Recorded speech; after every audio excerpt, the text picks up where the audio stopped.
Until about just under 2 years ago, I had what you would call perfectly normal hearing for my age. And then overnight, I lost the hearing, more or less complete hearing in one ear. I could never dream that anything like that would happen to me. I felt fit and healthy and never expected something out of the blue, like what was going to happen.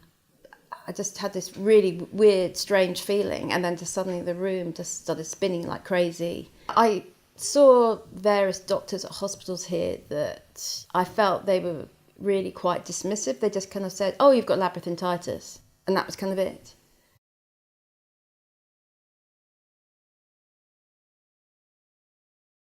You start reading things and start panicking, well, maybe this is going to be me for the rest of my life. You start thinking, how am I going to cope? Maybe I'm going to have to move in with my parents. Am I going to be able to keep doing my job?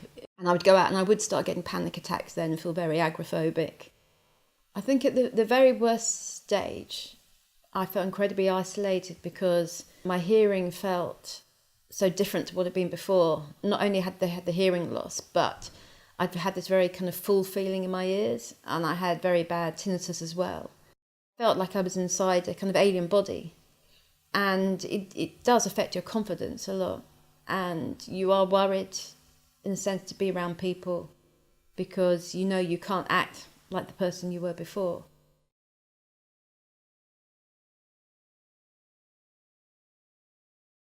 I ended up actually paying to see a private specialist. He just basically said to me, you've got to move. He said, your brain has got to learn how to balance you. And then that actually started to make sense to me. And it was thanks to his advice mainly that I thought, right, I've got to go out. So I started walking, and it made sense that doing things repetitively, that would be how my brain would learn. And I think coming from a sports background, that kind of helped, because it's the same thinking when you do sport. You train, you go to the pool, you swim lengths and things so that you get better. Nowadays, I'm back swimming, that's fine. Cycling, it took about 6 months to get back on a racer bike.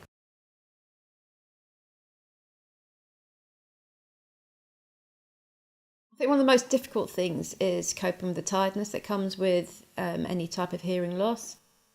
I don't think people realise that how difficult it can be, especially in noisy situations, if you can't hear everything and your brain is trying so hard to fill in the gaps. It's like one of those quizzes with words, with the letters missing, and your brain is spending maybe 3 or 4 hours having to work overtime to try and understand what's going around you. And by the end of an evening, you would just feel so exhausted. I still have a fair bit of tinnitus now. What I have is I have like a kind of a white noise in my non-hearing ear that is there basically all the time.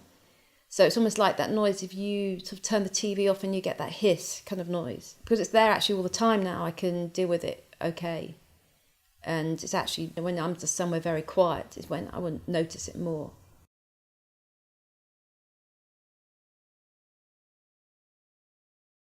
There have been times I've gone into shops, and if they're playing loud music, the assistant will say something at the counter and I can't hear them. So, they'll say something and I'll be able to say, sorry, I don't understand. They say it 3 times, I can't understand them.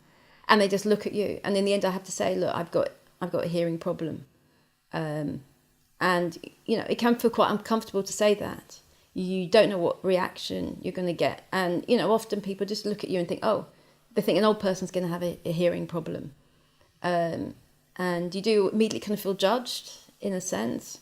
But in the end, I'll say it because I want to hear what they're saying. Like if I'm in a restaurant and it's quite noisy, and often the waiter or waitress will say, right, these are the specials today. They don't have them written on a board. And if I'm not sitting in the right part of the table, I can't hear what those are. Or you say I have to ask other people at the table, what is it? Or I have to keep asking them.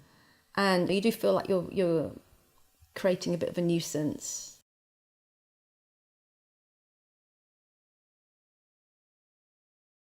I thought, well, there must be so many other people in my situation. There must be other, things that can help me. And so that's when I started looking up people at Action on Hearing Loss, just so I could get the kind of proper advice that I felt I needed. I think that the thing about going to someone like Action on Hearing Loss, it makes you realise that you're one of millions of people. So you immediately feel less isolated. You've got a chance to meet people there or find contact with people who understand totally how you feel and what you've gone through.